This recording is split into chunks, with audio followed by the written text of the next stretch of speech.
Hello, great മീഡിയസിലേക്ക് സ്വാഗതം. മോഹൻലാലിൻ്റെ ആദ്യ സംവിധാന സംരംഭമായ ബറോസ് തിയേറ്ററുകളിലേക്ക് എത്തുകയാണ്. ഡിസംബർ 25-ന് ക്രിസ്തുമസ് ദിനത്തിനാണ് സിനിമ എത്താൻ പോകുന്നത്. 5 വർഷത്തെ കാത്തിരിപ്പിനൊടുവിൽ ആരാധകർക്ക് ലഭ്യമാകുന്ന ചിത്രം കൂടിയാണ്. 150 കോടിക്ക് മുകളിലാണ് സിനിമയുടെ നിർമ്മാണ ചിലവായി ഇപ്പോൾ ലഭ്യമായിട്ടുള്ള വിവരങ്ങളിൽ. ഒരുപക്ഷെ അതിൻ്റെയും മുകളിലായിരിക്കാം എന്ന് പറയുന്നു. നിർമ്മാണ ചിലവല്ല ഇവിടെ കാര്യം, ഒരു ക്വാളിറ്റി സ്റ്റഫ് എന്നുള്ളത് തന്നെയാണ്. മോഹൻലാൽ ആദ്യമായി ഒരു സിനിമ സംവിധാനം ചെയ്യുമ്പോൾ ഒരു കാര്യം ഉറപ്പിക്കാം, മികച്ച സിനിമ തന്നെയായിരിക്കും എന്നുള്ളത്. മോഹൻലാലിനൊപ്പം ഒരുപറ്റം പുതുമുഖങ്ങൾ തന്നെയാണ്. ഒരുപക്ഷെ മലയാളികളൊന്നുമല്ല, വിദേശ രാജ്യങ്ങളിൽ നിന്നുള്ള ഒരുപാട് ആർട്ടിസ്റ്റുകൾ, അതും ഗംഭീര പെർഫോമൻസ് ഉള്ള ആർട്ടിസ്റ്റുകളാണ് വന്നിരിക്കുന്നത്. എന്താണേലും ഈ സിനിമ ഷൂട്ട് ചെയ്ത് ഏകദേശം 30% റീഷൂട്ട് ചെയ്യേണ്ടി വന്നിരുന്നു തുടക്കത്തിൽ എന്നുള്ള ഒരു കാര്യമുണ്ടായിരുന്നു. പിന്നീട് സിനിമ കണ്ടിന്യൂ ചെയ്യുകയും വർഷങ്ങളെടുത്താണ് സിനിമ പൂർത്തീകരിക്കുകയും ചെയ്തത്. ഈ 25-ന് സിനിമ തിയേറ്ററുകളിൽ എത്തുമ്പോൾ വലിയ പ്രതീക്ഷ തന്നെയാണ്. ഒരുപക്ഷെ ആരാധകർക്ക് പ്രതീക്ഷയില്ലെങ്കിലും നമുക്കൊക്കെ നല്ല പ്രതീക്ഷയാണ്. കാരണം 3Dയിൽ മോഹൻലാൽ ഒരു സിനിമ ചെയ്യുമ്പോൾ, ആദ്യമായി സംവിധാനം ചെയ്യുമ്പോൾ, കാശ് നോക്കാതെ ഒരു സിനിമ ചെയ്യുമ്പോൾ അത് അദ്ദേഹത്തിൻ്റെ പ്രസ്റ്റീജ് സിനിമ തന്നെയാണ്.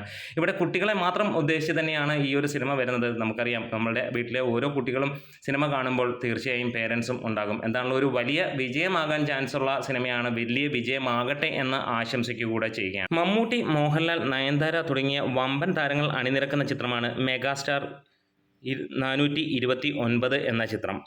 ഇതിൽ മോഹൻലാലിൻ്റെ ഒരു കഥാപാത്രത്തെക്കുറിച്ച് ഒരു റൂമറുകൾ വരുന്നു. റൂമറുകളല്ല, ഒരു പത്രത്തിൽ വന്ന വാർത്ത തന്നെയാണ്. അതിനകത്തിൽ പറയുന്നു മോഹൻലാൽ വില്ലനായി വരുന്നു എന്നുള്ളതാണ്. മമ്മൂക്കയോടൊപ്പം മോഹൻലാൽ വരുമ്പോൾ അത് ഒരു ഗംഭീര അഭിപ്രായവും അല്ലെങ്കിൽ വലിയ ഒരു ആവേശം തന്നെയാണ് മലയാളികളെ സംബന്ധിച്ചിടത്തോളം. ഇവർ ഒരുമിക്കുമ്പോൾ നമുക്ക് ഏറ്റവും സന്തോഷം ലഭിക്കുന്ന ഒരു മുഹൂർത്തം തന്നെയാണ്.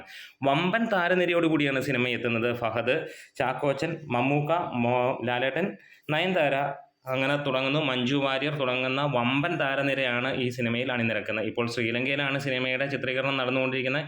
ആദ്യ ദിനത്തിൽ കുറച്ച് മണിക്കൂറുകൾ മോഹൻലാൽ അഭിനയിച്ചു. പിന്നീട് മോഹൻലാൽ എമ്പുരാൻ്റെ ഷൂട്ടിംഗ് സെറ്റിലേക്ക് പോയി. മമ്മൂക്കയുടെ 6 ദിവസത്തെ ഷൂട്ടിംഗാണ് അവിടെ നിൽക്കുന്നത്. 6 മാസത്തോളമാണ് മമ്മൂക്കയുടെ ഡേറ്റ് അതിനകത്തിൽ ഉള്ളത്.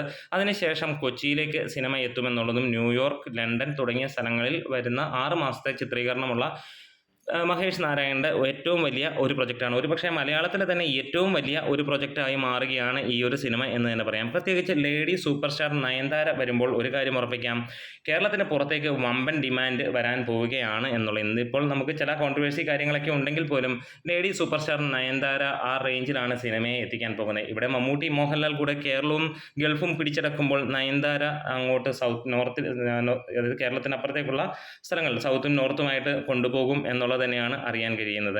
എന്തായാലും ഒരു ഗംഭീരമായിട്ടുള്ള ഒരു സിനിമ തന്നെ ആയിരിക്കുമെന്ന് പ്രതീക്ഷിക്കുന്നു. ഒപ്പം മമ്മൂട്ടിയുടെ ഏറ്റവും ഗംഭീരമായ പെർഫോമൻസും സിനിമയിൽ പ്രതീക്ഷിക്കുകയാണ്.